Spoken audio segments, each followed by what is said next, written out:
जय हिंद। तो समझते हैं एनआईएस डीएलएड या यूं कहा जाए अनट्रेंड टीचर्स के लिए अब तक के सबसे नवीनतम रिप्लाईज में एनसीटी के द्वारा कुछ महत्वपूर्ण बिंदु सुझाए गए हैं, जिनका कि मैं आप लोगों के साथ इस छोटी सी वीडियो के माध्यम से साझा करने वाला हूं।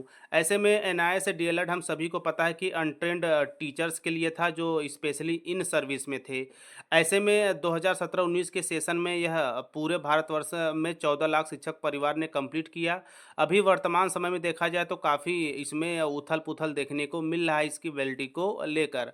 हालाँकि काफ़ी पॉजिटिव चीज़ें भी हुई हैं एनआईएस डीएलएड वैलिडिटी पर, जैसे टीपी हो गया। सुप्रीम कोर्ट में पहली ही ट्रांसफर पिटीशन को लेकर फाइल हो चुकी है और जल्द ही इसकी नेक्स्ट हियरिंग के साथ यह केस एक और महत्वपूर्ण पड़ाव पे पहुँचेगी।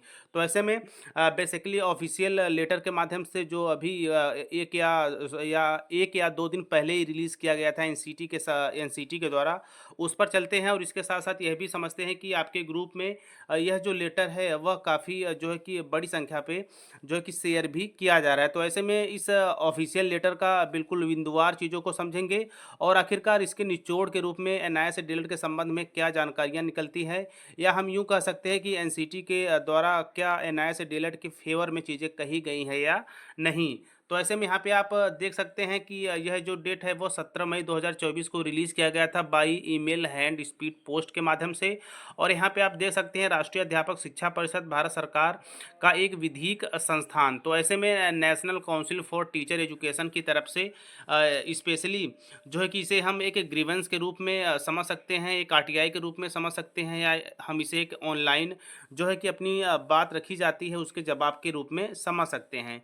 तो ऐसे में यहाँ पे आप देख सकते हैं कि सर या मैडम के रूप में जो है कि सारी चीज़ें मेंशन की गई है इस बॉक्स के अंतर्गत। और यहाँ पे जो है कि रेफरेंस और ग्रीवेंस के रूप में जो है कि रिकग्निशन डीएलएड कोर्स की बात की गई है। इसके इसके साथ साथ एनआरसी जो है कि ऑर्डर नंबर की बात की गई है। इसके साथ साथ जो इसका मीटिंग वगैरह हुआ था उसकी बात की गई है। Elementary level working in the government की बात की गई है। इसके साथ साथ 31/3/2019 सबसे महत्वपूर्ण जो है इसकी चर्चा की गई है। रिकॉर्ड द सेम की बात की गई है। इसके पब्लिशन गजट ऑफ इंडिया की बात की गई है। और सबसे महत्वपूर्ण NCT for information and implementation by all concern की भी बात यहाँ पे की गई है। और इसी क्रम में सभी स्टेट और यूटी की भी बात की गई है। तो चलिए इसके हिंदी वर्जन पर भी चलते हैं, जहाँ से चीज़ें बिल्कुल पानी की तरह क्लियर होंगी और आपके ग्रुप में जो इस तरह के महत्वपूर्ण लेटर जो है कि वायरल, या हम यूँ कह सकते हैं वायरल तो नहीं बल्कि साझा किए जा रहे हैं, इसको हम बेहतर वे में समझ सकते हैं। और यदि ग्रुप एडमिन इस वीडियो को देख रहे हैं तो वो ग्रुप में इसको शेयर भी कर सकते हैं, ताकि सभी सामान्य शिक्षकों को इस ऑफिशियल लेटर के संबंध में सभी महत्वपूर्ण चीज़ें एक जो है कि स्पष्ट रूप से जो है कि आ सके। तो ऐसे में देखिए यहाँ पे बिल्कुल जो है कि कहा गया है, इसके यदि हिंदी वर्जन में हम चलेंगे तो देखिए यहाँ पे कहा गया है कि सर या मैडम, आपकी शिकायत के संदर्भ में कहना है कि डीएलएड की मान्यता एनआरसी द्वारा एनआईएस को आदेश एनआरसी एनसीटी एनआईएस मान्यता 275 भाग 3 बैठक 2017 1/8/2459/6 के माध्यम से पाठ्यक्रम प्रदान किया गया था। देश में सरकारी सरकारी सहायता प्राप्त और गैर सहायता प्राप्त निजी स्कूलों में कार्यरत प्रारंभिक स्तर पर सेवारत अप्रशिक्षित शिक्षकों के लिए एक मुफ्त उपाय के रूप में शैक्षणिक सत्र 2017-19 के लिए दिनांक 22/9/2017 यह पाठ्यक्रम एनआईएस द्वारा 31/3/2019 को पूरा कराया गया। रिकॉर्ड के अनुसार इसे भारत के राजपत्र में प्रकाशित नहीं किया गया था, हालांकि इसे सभी हितधारकों को भेज दिया गया था। सभी संबंधित द्वारा सूचना और कार्यान्वयन के लिए एनसीटी की वेबसाइट पर भी अपलोड किया गया था।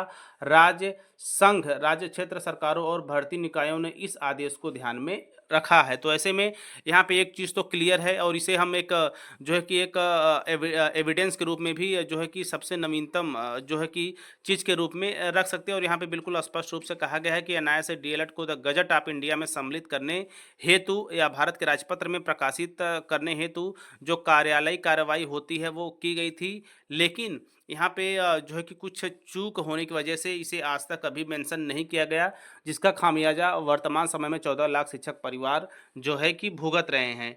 इसी क्रम में यहाँ पे आप देख सकते हैं रविंद्र सिंह जो है कि अपर सचिव विनिमय है, और जानकारी के लिए यहाँ पे सारी चीज़ें जो है कि दिल्ली से एनसीटी के जो ऑफिशियल ऑफिस है वहाँ से मेल के माध्यम से यह जो है रिप्लाई ग्रीवेंस का प्राप्त हुआ था, जो एनआईए डीएलएड परिप्रेक्ष्य में यदि देखा जाए तो एक बड़ी खुशखबरी के रूप में है। चूँकि एनसीटी पूरी तरह से एनआईए डीएलएड के फ़ेवर में है, चूँकि थोड़ी बहुत जो मिस्टेक्स वगैरह हुई थी, वो सबसे बड़ी मिस्टेक यही है द गज़ट ऑफ इंडिया में एनआईए डीएलएड का न सम्मिलित होना। इसी क्रम में आपने देखा होगा कि आप कहीं भी ग्रीवेंस डालिए और कहीं से भी एनसीटी की वेबसाइट पर यदि एनआईए डीएलएड के परिप्रेक्ष्य में जवाब चाहते हैं, तो वहाँ एनसीटी के द्वारा शुरू से एक ही जवाब दिया जाता है कि आपका कोर्स बिल्कुल वैलिड है, एनआरसी संख्या के साथ, मीटिंग वगैरह सब कुछ मेंशनिंग के साथ। इनका ये भी कहना होता है कि संबंधित विभाग को भारत के राजपत्र में प्रकाशन हेतु जो है कि सूचना भी दी गई थी, लेकिन कार्यालयी लापरवाही की वजह से वर्तमान में जो नतीजा खड़ा हुआ है। खैर, यदि इस ऑफिशियल लेटर की बात की जाए तो यहाँ से काफ़ी बड़ी चीज़ें हाथ लगी हैं, या हम यूँ कह सकते हैं कि एनसीटी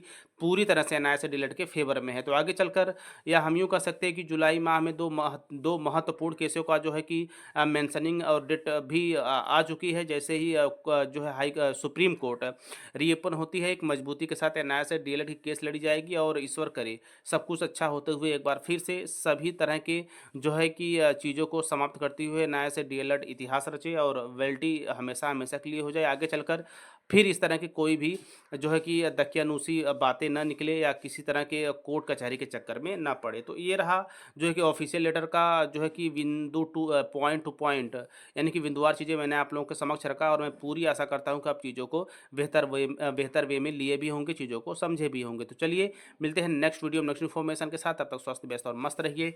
जय हिंद, वंदे मातरम।